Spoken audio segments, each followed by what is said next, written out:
नमस्कार मित्रों, the reader 15 के ऑडियो पॉडकास्ट में एक बार फिर से आप सभी का स्वागत है। आज मैं लेकर चलूंगी ब्रह्मांड की एक अद्भुत यात्रा पर। क्या ब्रह्मांड की सच्चाई विज्ञान के पास है या हमारे शास्त्रों और धर्म ग्रंथों में छुपा कोई ऐसा रहस्य जिसे आज तक कोई सुलझा नहीं पाया? विज्ञान कहता है कि ब्रह्मांड की शुरुआत बिग बैंग से हुई, लेकिन ऋग्वेद हजारों साल पहले लिख चुका था, ना अस्ति ना अनस्ति, न कुछ था न कुछ नहीं था। सोचिए, वो समय जब विज्ञान नाम की कोई चीज मौजूद भी नहीं थी। तब ऋषिमुनि ध्यान में बैठकर इस सच को देख रहे थे। क्या ये महज इत्तेफाक है या सच्चाई यही है कि विज्ञान आज उसी को दोहरा रहा है जो शास्त्र पहले से बता चुके हैं? विज्ञान कहता है समय की उत्पत्ति बिग बैंग से हुई, लेकिन हिंदू धर्म कहता है समय स्वयं भगवान महाकाल के अधीन है। अगर समय ही भगवान के अधीन है, तो इंसान की बनाई मशीनें और प्रयोगशालाएं उस सत्य तक कैसे पहुंच सकती हैं जो समय से भी परे है? गीता में श्री कृष्ण कहते हैं, मैं ही ऊर्जा हूँ, मैं ही पदार्थ हूँ और मुझसे ही सबकी उत्पत्ति होती है। आज विज्ञान मान चुका है कि पूरा ब्रह्मांड एनर्जी और मैटर से बना है। फर्क इतना है कि विज्ञान इसे फॉर्मूलों में बांधता है और धर्म इसे दिव्य सत्य कहता है। विज्ञान ने खोजा कि यह ब्रह्मांड लगातार फैल रहा है और हमारे पुराण पहले ही बता चुके हैं। सृष्टि का निर्माण, उसका विस्तार और अंत सब कुछ ब्रह्मा, विष्णु और महेश की लीला है।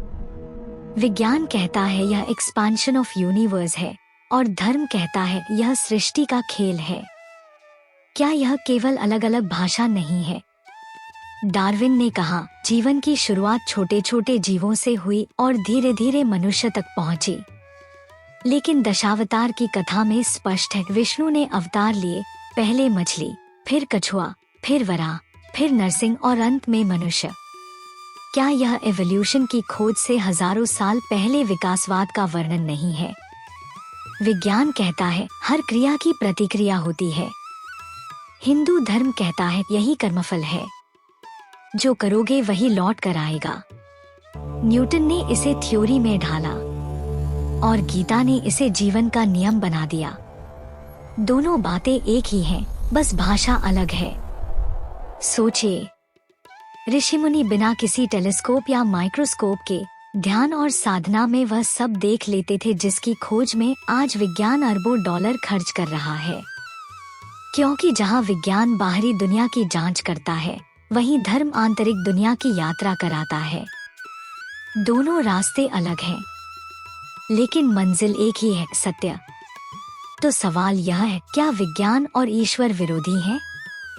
या फिर विज्ञान वही साधन है जिसके जरिए हम उस परम सत्य को समझते हैं जिसे हमारे शास्त्र ईश्वर कहते हैं?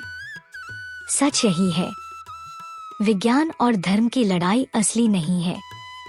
लड़ाई केवल हमारी समझ की है, क्योंकि विज्ञान सवाल पूछता है और धर्म उन सवालों का उत्तर देता है। और जब यह दोनों मिलते हैं तो सामने आता है ब्रह्मांड का सबसे बड़ा रहस्य। महान कौन, विज्ञान या ईश्वर? शायद जवाब यह है, विज्ञान और ईश्वर अलग नहीं हैं, बल्कि एक ही सत्य के दो रूप हैं। दोस्तों, यदि आपको हमारी वीडियो पसंद आई हो तो आप अपने विचार कमेंट बॉक्स में जरूर व्यक्त करें और इसके साथ ही लाइक, शेयर और सब्सक्राइब करना ना भूलें।